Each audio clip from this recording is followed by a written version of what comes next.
Hello and Assalamualaikum. My name is Nur Balqis Maisara.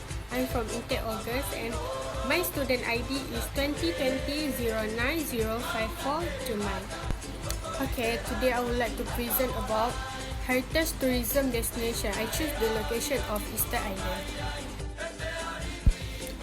Okay, here the reason why tourists must to visit Easter Island and what the specialties of this place. So let's go start. The first, Ahu Tongariki.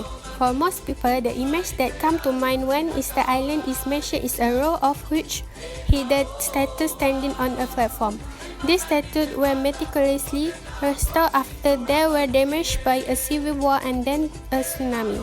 The platform holds 15 Moai statues and is the biggest of its kind of the island. The second thing is Rano Raraku and Rano Kau. These volcanoes are an absolute must-see during your trip to Easter Island. It was at Rano Raraku that the Moai were carved before being cutted off around the island and erected on various ahus. The rocks here are formed from volcanic ash, making them easy to cut through.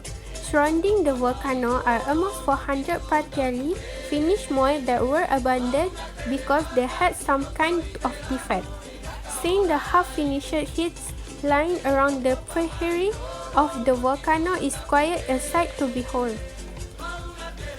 Ranakau is the biggest crater on Easter Island. About 20 minutes drive from Hangarau, it is located next to the ceremonial village of Orongo. Offering an incredible view of Hangarau and the Pacific Ocean, it is one of the highlights of an Easter Island trip. The next one is Anakena Beach. It is an area of great historical significance as it was here that the founders of the Rapa Nui culture first landed on the island.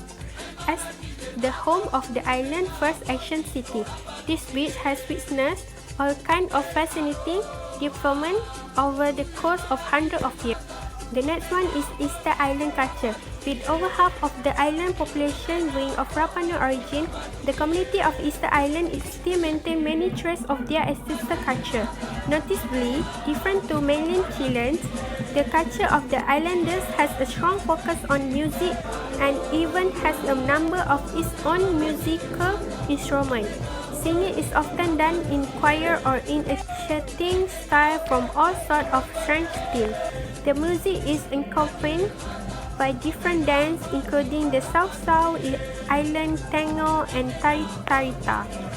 The last one is food on Easter Island. It will come as little surprise that fish and seafood are the primary ingredients in Easter Island cuisine.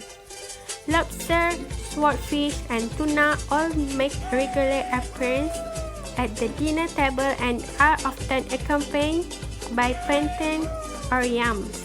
If you are looking to get an authentic taste of the island, then make sure you try the island's most famous dish, Umu Rapa Nui. The cooking method for the dish has remained very traditional and the taste of the end result is sublime. That's all from me. Thank you for watching.